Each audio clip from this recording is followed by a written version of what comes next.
Let's bring in Drew Thompson. He's Senior Fellow at the Rajaratnam School of International Studies at NTU, and he is with us in the studio. Drew, good to see you again. I have to start by asking you about what you've just seen and what you're watching right now. This is a state visit, but it's not a state visit plus as it was in 2017. The handshake, what's been made available to President Trump, the guard of honor and so forth. Do you see a big difference? Well, I think what we're seeing in this pomp and circumstance is pretty standard level of protocol. And I think it's appropriate for the meetings. You heard the national anthems being played. I don't know if you could hear in the background the 21-gun salute. So I think this was a pretty standard protocol reception, and it was done appropriately. And that's important, right? I mean, China is going through exactly the right motions that they should. And don't forget, Xi Jinping has a reciprocal visit to the United States planned sometime later this year, and he'll expect the same level of diplomatic courtesies that he's received, that he's provided to President Trump. So I think that's normal. Okay. But I think now is where the action begins. They're going to sit down and they're going to start to talk. He's got a big delegation with him. They've been having extensive discussions in the lead up to this. I don't know what the state of all of those dialogues are and how far they've come. Is everything done and packaged and Xi Jinping can just bless it and Trump can accept it? Or are they actually going to have a little haggling left at the table? We don't know that.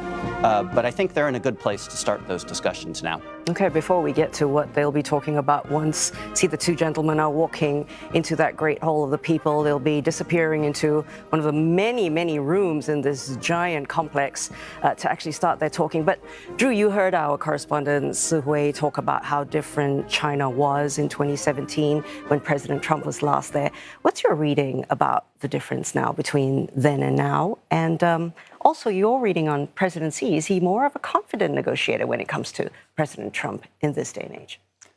So certainly Chinese interlocutors are trying to present President Xi Jinping as being in a very confident and comfortable position. There's been lots of commentary that he has all the cards and President Trump's cards have been diminished. And I'm personally skeptical about that framing. I think one thing that's changed is that President Trump is a second-term president. He's a powerful lame duck. He's prepared to take action. He doesn't have to care about his polling. Okay. He can pursue the course of action that he thinks is best for the country. So that makes him bolder, even bolder than he may have been. And perhaps more unpredictable as well. Okay. I struggled at first. You heard Nick talk about the B's, and then other people talk about the T's for China. But one way I found it perhaps easier to break this down is to look at it with 4 T's. The first one is Tehran. The second one is trade and tariffs. The third might be technology that covers AI. And the fourth is going to be Taiwan. So maybe we can take this conversation down that route. Let's start with the war on Iran. I mean, how do you see that shaping out? I was telling one of our guests earlier, I'm confused because China is clearly feeling the strain as well. It's the biggest importer of Iranian oil. But at the same time, it seems to be behaving like it has or was towards North Korea, in a position to perhaps influence behavior, but not exactly doing that. How would you kind of explain this? Well, certainly China is feeling the impact of the Iran war, but China's better positioned than most other countries to withstand the shocks from it. It has large energy reserved. It's got diversified supply. I mean, remember, the China-Iran relationship is asymmetric as well. Iran is more dependent on China than China is on Iran. 90% of Iran's exports go to China and only makes up less than 10% of China's. But I'd be cautious about how much leverage we think China has over Iran. Well, they have options too.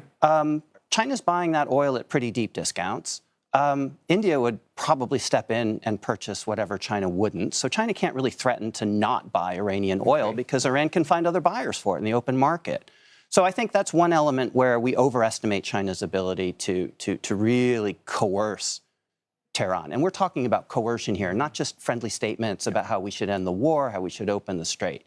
It's really about getting Tehran to keep in mind what Trump wants with Tehran. And so does Israel, so does Saudi Arabia, so does the UAE. There's an alignment here. They want Iran to give up its nuclear weapons, its nuclear weapons program. It wants it to renounce the nuclear weapon program. That's a primary goal.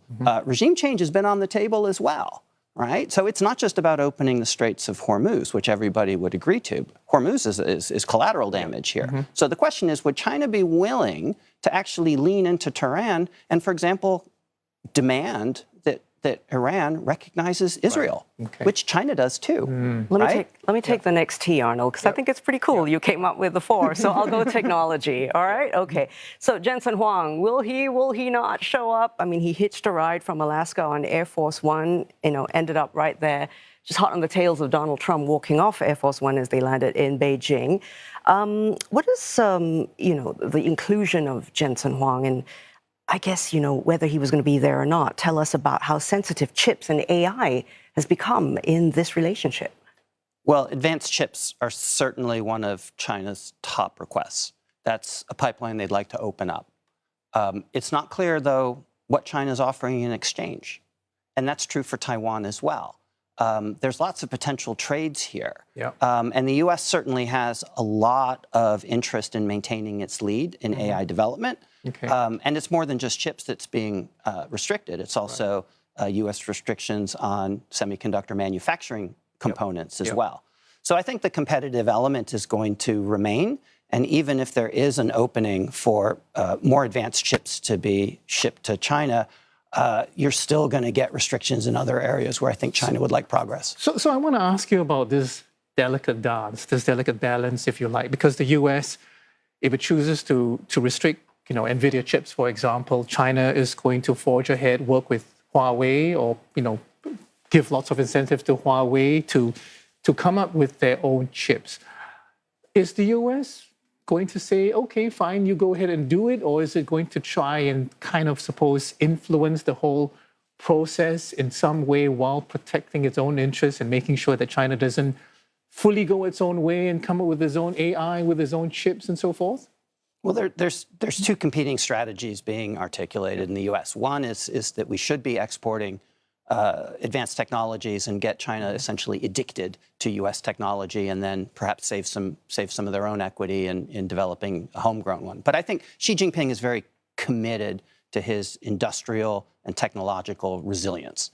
He wants to be decoupled. He doesn't want to have the specter of U.S. embargoes hanging over him. So I think that the billions of incentives that have gone to the semiconductor industry in China are going to continue to flow regardless. So right now, as it stands in the short term, Xi Jinping will still be hoping to get those advanced chips, but at the same time, developing China's own advanced chips? Is that what you're saying, basically? I think that's the smart strategy, and that's the one he'll pursue. Okay, Taiwan. Let's go to the third T. Not there, but part of the conversation. What do you think Taiwan's going to be looking out for, and how much does wording matter in this instance? So it's important to remember that Taiwan is always a part of every discussion with China at almost every level. Even at staff level discussions, the Chinese counterparts will raise it with their American counterparts, and they will emphasize how important, critical, central, red line this issue is for them, core interest. So that's the norm. The question is how the U.S. responds. Does the U.S. respond with a brick wall, or does it think about ways that they may give reassurance to Taiwan? And we've seen that in the past as well. So I don't know how it's going to play out, but honestly, I'm skeptical that President Trump is going to make trades for minor concessions from China, because there's real questions about whether they'll be made at all. Pete Hegseth's there, Arnold. Do you see him? Secretary of Defense, just moments ago, Marco Rubio. A principal player, I would have to say as well, when it comes to Taiwan. But Drew, I want to just just quick thought on Secretary Hegseth. I think he brings real credibility to the Iran discussion. Not just Taiwan. It goes to show that that's on the agenda, and he's there. I suppose, and he's there to support his president, to make sure that they're discussing the capabilities at play. There too. So going back to this unpredictability, that we see from Donald Trump, I'm wondering how this plays into the whole Taiwan issue. I mean, the fear from middle countries, including countries like Singapore, would be that he goes for a quick, grand deal and somehow leaves troops, withdrawn from Japan, or, the Philippines exposed. I mean, Are we reading this correctly, or is the Trump administration actually a bit more stable and thoughtful about this entire issue? So I think it's reasonable and understandable that smaller countries would be worried that their equities would be traded away. I think that's normal, and that's, quite frankly, predates the Trump administration. I think there's a constant relationship of reassurance that the United States does with smaller partners. So that's normal, and I think it's appropriate. But when you look at U.S. equities towards Taiwan, when you look at all of the people you've just mentioned on the delegation, their positions are very clear.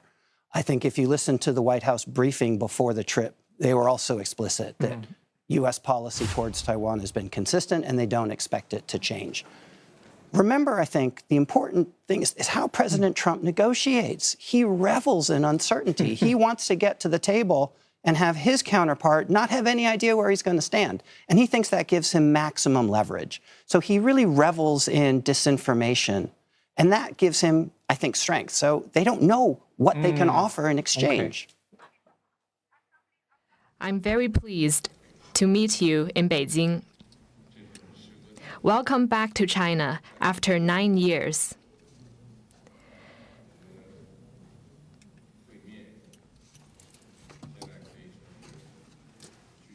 The whole world is watching our meeting. Currently, transformation not seen in a century is accelerating across the globe, and the international situation is fluid and turbulent. The world has come to a new crossroads.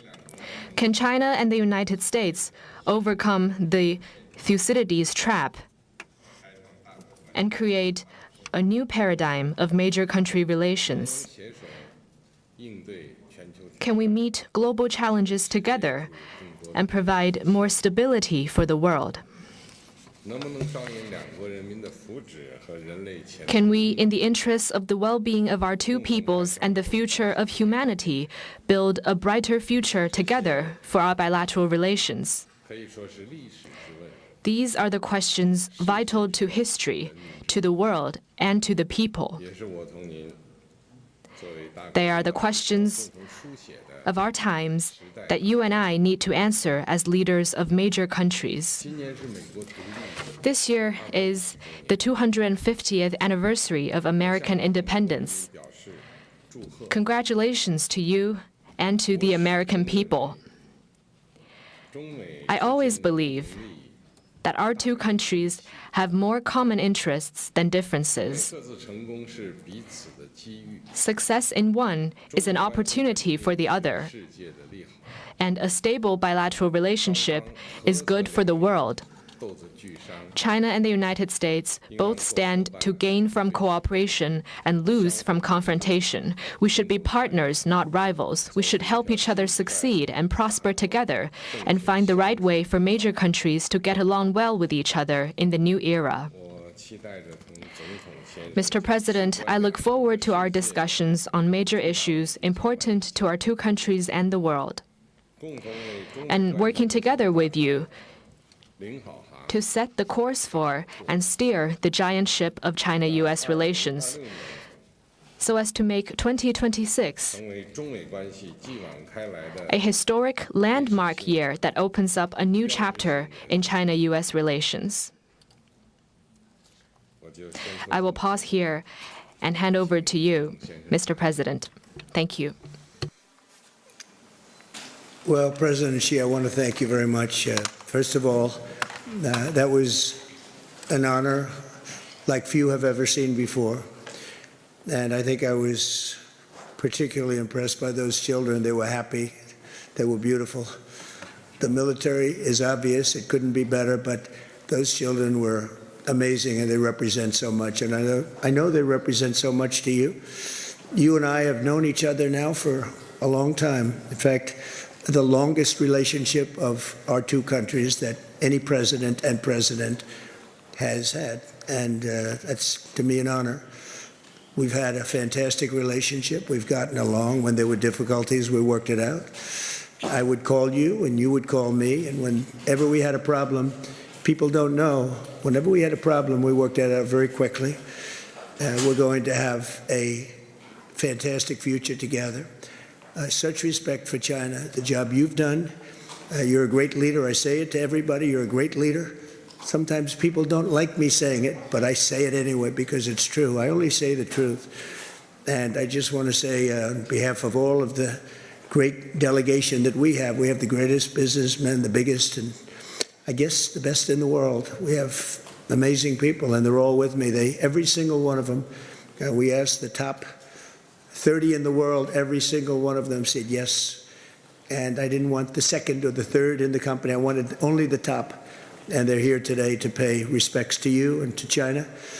And they look forward to trade and doing business. And it's going to be totally reciprocal on our behalf. So I really look very much forward to our discussion. It's a big discussion. There are those that say this is maybe the biggest summit ever.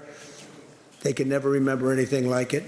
I can say in the United States, people aren't talking about anything else. But it's an honor to be with you. It's an honor to be your friend. And the relationship between China and the USA is going to be better than ever before. Thank you very much. Thank you.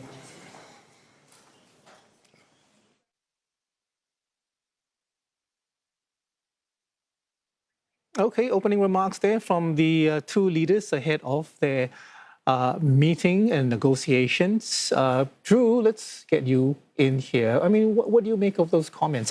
And I will point out that President Trump, anyway, was more focused on trade, on getting deals. He did mention some of the other issues that we talked about. So that's the last T, trade and tariffs. So maybe we can get you to talk about their opening comments and, again, look into this fourth T. Well, I think to begin with, both sides spoke respectfully. I think importantly, the remarks were brief. I think if we were expecting more contention, you would see much longer talks, much more confrontational, much more filibustering. Okay. And I think the fact that Xi Jinping's remarks were so brief, high level, strategic, that I think that's a good sign for where they're going. Trade has always been or President Trump's top priority for China, and I think that's reflected in his remarks. And for President Trump, the political value of this trip will depend heavily on deliverables. We know there's a lot of pressure on that. He likes these visible wins. What kind of deliverables are you particularly watching for, Drew? Well, of course, the Board of Trade is one of the expected outcomes, the announcement that there'll be a new structural dialogue, that the two sides will be able to engage on trade regularly. I think a lot more will need to be hammered out, and it will become more apparent what the structure will be, what the content will be, who the participants will be, how the private sector will be involved. But I think it's worth noting that we've had trade relations with China for a long time. We've had trade dialogues with them that were structured, annual meetings, multiple layers. For example, the Joint Committee on Commerce and Trade was founded in 1983, but ended in 2016. And it didn't really meet the objectives of opening up China, which, remember, was a commitment made in 2001 when China joined the WTO. Right. So here we are 25 years later, basically asking for the same thing for 25 years.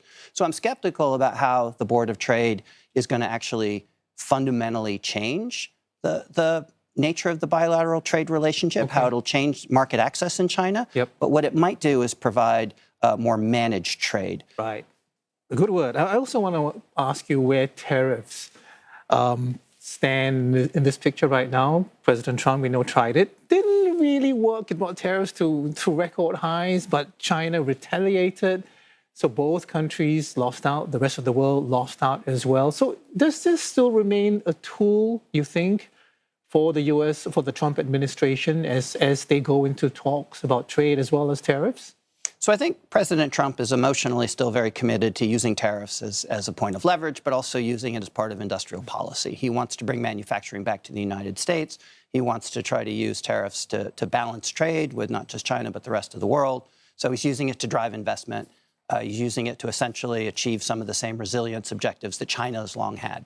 So I think the uncertainty due to the court cases, the up and down nature of the level of tariffs, I think also has the effect that he's looking for, which is uncertainty. which is going to drive more investment towards certainty, which is investing in the United States. Yep. So whether the tariffs go up or down and court cases change them, he's going to continue to press for more tariffs, and that's going to encourage investors to continue to invest in the United States, which is his goal. Okay, so this whole idea of a board of trade and board of investment, I mean, are they really things which could work, in the real world between the two countries? With national security considerations as well worked in. So again, we don't know what the charter of these two organizations is going to be. We don't know membership. A board of investment, I'm not privy to their internal discussions. Is it going to be a screening agent or a promoting agent would be a first question I would ask. Is it there to encourage trade or to restrict it into areas that are non-controversial, that are not treading on national security areas? Right. So it could be a channel or it could be a block. And we have existing mechanisms like CFIUS, which is a screening mechanism where all foreign investors, not just China, any acquisition has to be reviewed by the United States government. So is it in conjunction with that is another question. But I mean, fundamentally, anytime you're going to have the U.S. and Chinese sides meeting regularly, negotiating in good faith, whether it's towards increasing trade or increasing investment, I think it's fundamentally positive. Even if they don't agree on every issue, they're still building trust. They're still building understanding and creating more opportunities for exactly the positive economic activities that both sides want.